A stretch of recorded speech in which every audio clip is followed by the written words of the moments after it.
Hello.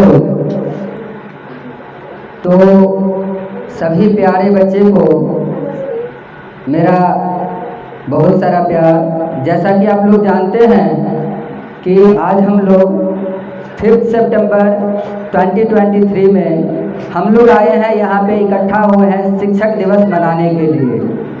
और तो सबसे पहले आप सभी को शिक्षक दिवस की ढेर सारी शुभकामनाएं।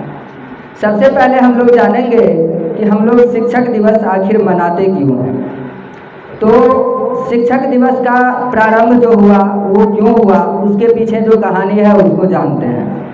तो डॉक्टर सर्वपल्ली राधाकृष्णन बच्चों को पढ़ाते थे, तो उनमें से कुछ बच्चों की टोली उनके पास पहुँचे और बोले कि गुरुजी, हम आपका जन्म दिवस मनाना चाहते हैं, हम आपका जन्मदिन मनाना चाहते हैं। और उन्होंने जो बात कही उसी बात के वजह से आज हम सब लोग यहाँ पे इकट्ठा हुए हैं।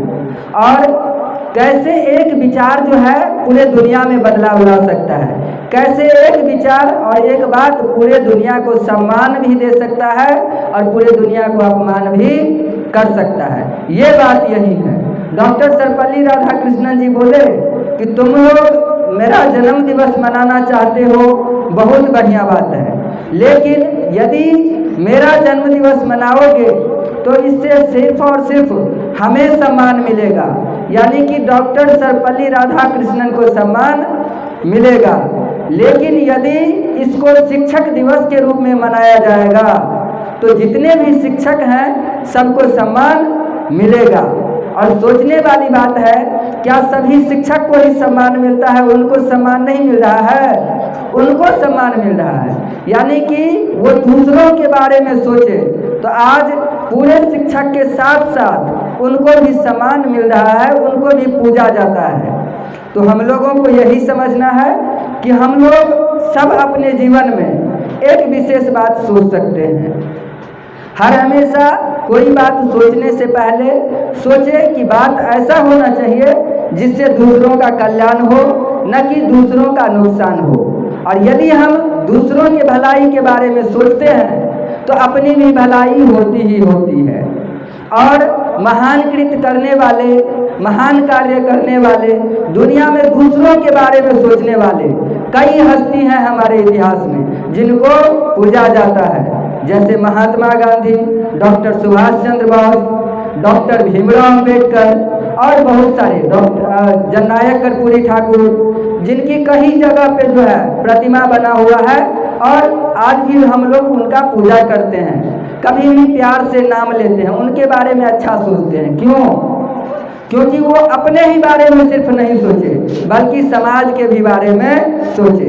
और कोई भी शिक्षक होते हैं, चाहे हम हो या कोई और शिक्षक हो, तो वो समाज के बारे में ही सोचते हैं। समाज के जो भी बच्चे होते हैं वो चाहते हैं कि उनको शिक्षा दे करके हम जिस समाज में हैं उस समाज का बदलाव हो, हम जिस गांव में हैं उस गांव का बदलाव हो, जिस पंचायत में है, प्रखंड में है, जिला में है या राज्य में है या देश में है, उस देश का बदलाव हो, उस देश का नाम रोशन हो, उस देश में ऐसा बदलाव आवे ताकि जो है ये देश दूसरे देशों के नज़रों में जाना जाए। कोई प्यार से नाम ले, कोई आदर से नाम ले, जैसा कि हमारा भारतवर्ष है। दोलन है कि यूं मत कहो कि दुनिया में कुछ कोई कर सकता ना अकेला, लाखों में काम करता एक सूरमा अकेला। यूं मत कहो कि दुनिया में कोई कुछ कर सकता नहीं अकेला, लाखों में काम करता एक सूरमा अकेला।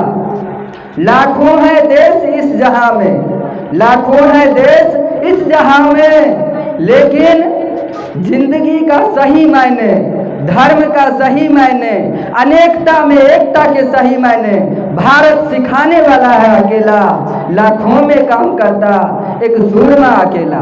तो आपको वही सूरमा बनना है जो लाखों में काम करता है। आप ये कभी न सोचे कि हम अकेला क्या कर लेंगे जिंदगी में। आप एक अकेला ही काफी हैं। डॉक्टर भीमराव अंबेडकर अकेला ही काफी थे, बाद में सब उनके पीछे चले। तो याद रखना है कि यदि मंजिल तक पहुंचना है तो आपको अकेले चलना है। जब पहुंच जाइएगा रास्ते में बहुत लोग मिलेंगे जो आपको डगमगाएंगे, लेकिन पहुंच जाइएगा तो सब आपके साथ खड़े हो जाएंगे। तो आपको अकेले चलना है।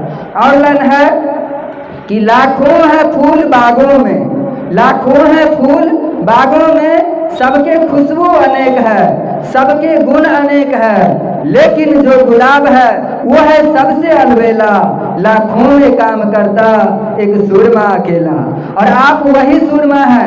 आपको अपने आप को पहचानना है, आपको देखना है कि हमारे अंदर क्या है, हम क्या कर सकते हैं। जैसा कि आप लोग जानते हैं कि हर एक परिवार में कोई एक ऐसा आदमी होता है जो अपने परिवार को उच्चतम श्रेणी तक ले जाता है, अपने परिवार को सम्मान दिलाता है समाज में। और आप सोचिए कि आप ही हैं अपने परिवार के वो आदमी जो आप अपने परिवार को इस समाज में सम्मान दिला सकते हैं, जो आप अपने परिवार के तरफ से आप अपने परिवार के लिए हक की बात कर सकते हैं। कहीं अन्याय हो, आप में ज्ञान हो तो आप अपने परिवार के साथ साथ दूसरों के भी बारे में आवाज उठा सकते हैं। जैसे डॉक्टर भीमराव अंबेडकर ने किया। देखा कि दलितों के साथ बहुत सारे वर्ग हैं जिनके साथ बहुत सारा भेदभाव किया जा रहा है। हमारे देश सही से नहीं चल रहे हैं। देश में जरूरत है एक संविधान हो।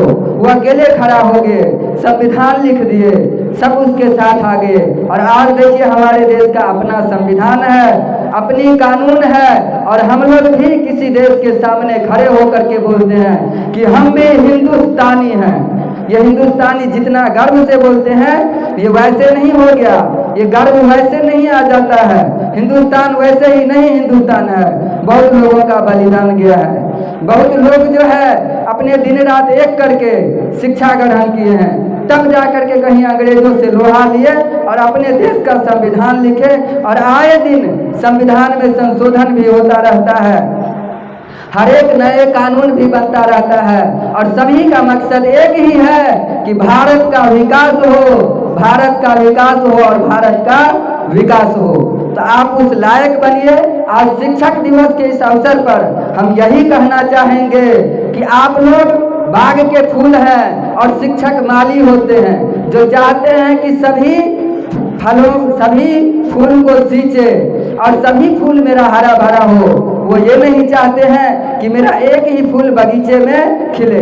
एक ही फूल जहाँ पे होता है उसको बगीचा नहीं कहा जाता। बगीचा तब बोलते हैं जब लाखों फूल होते हैं, सैकड़ों फूल होते हैं। तो कोई भी शिक्षक ये नहीं चाहेंगे कि मेरे एक ही स्टूडेंट आगे बढ़े।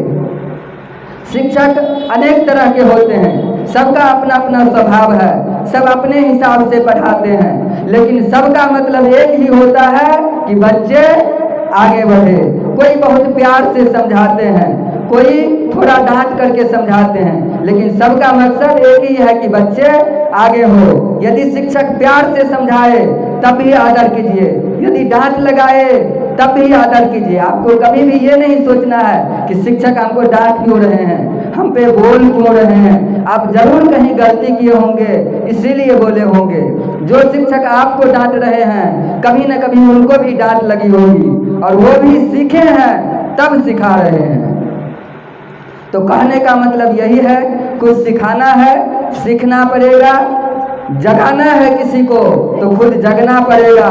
मंजिल तक पहुंचना है तो बातों से नहीं, रातों से लड़ना होगा, मेहनत के आग में जलना होगा, तब कहीं जाकर के मंजिल मिलती है। तो आज लास्ट में हम यही कहना चाहेंगे कि आप सारे बच्चे जो भी मेरे शिष्य हैं या जो भी बच्चे पढ़ते लिखते हैं उनको यही कहना चाहूँगा कि आपको पढ़ने लिखने के लिए आपके पेरेंट्स, आपके माता पिता बहुत मेहनत करते हैं ताकि बच्चे पढ़े।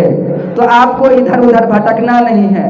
आप जो कीमत आपको गार्जियन दे रहे हैं, पेरेंट्स दे रहे हैं, वो कीमत हर एक हाल पे आपको चुकाना है। समय बर्बाद नहीं करना है, क्योंकि समय बर्बाद करते हैं तो समय एक बार जाएगा, वापस नहीं आएगा। लेकिन समय चला जाएगा, इन द एंड आपको पछताना पड़ेगा। जो चांस आप आज छोड़ देते हैं, आप निश्चित रूप से अच्छे चांस को छोड़ने के बाद आने वाले समय में आपको पछताना पड़ता है। तो कल कुछ बुरा ना हो, इसलिए आज अच्छा सोचें, अपना समय बचाएं, और पढ़ाई के लिए यदि गार्जियन बोल रहे हैं, आप पढ़ाई कर रहे हैं, तो बातों में वक्त नहीं बिताएं, आपको पढ़ना है। क्योंकि हम जो आज समझा रहे हैं, यदि कुछ समय पहले जब हम स्टूडेंट रहे, तब यदि हम भी ऐसे करते, हम भी नहीं पढ़ते, हमें भी इतनी ज्ञान नहीं होती, तो क्या आज हम आप लोगों को समझा पाते? है संभव? ये नहीं है। तो जो हम बने हैं, हमारे जैसे बहुत शिक्षक हैं जो दूसरों को ज्ञान देते हैं, चाहते हैं कि देश आगे बढ़े। तो आप लोग को भी आना है, क्योंकि बच्चे ही देश के भविष्य होते हैं। कल आने वाले कल ये आप लोगों के ही हाथ में है। आप लोग ही डिसाइड करिएगा कि हमारा फ्यूचर क्या होने वाला है, भारत देश कैसा होना चाहिए। तो सोचिए, समझिए और समय को बर्बाद नहीं कीजिए। शिक्षक जो भी है, गुरु जो भी है, या माता पिता है, माता पिता भी प्रथम गुरु होते हैं। तो माता पिता और गुरुजन का हर हमेशा सम्मान कीजिए। जय हिंद, धन्यवाद।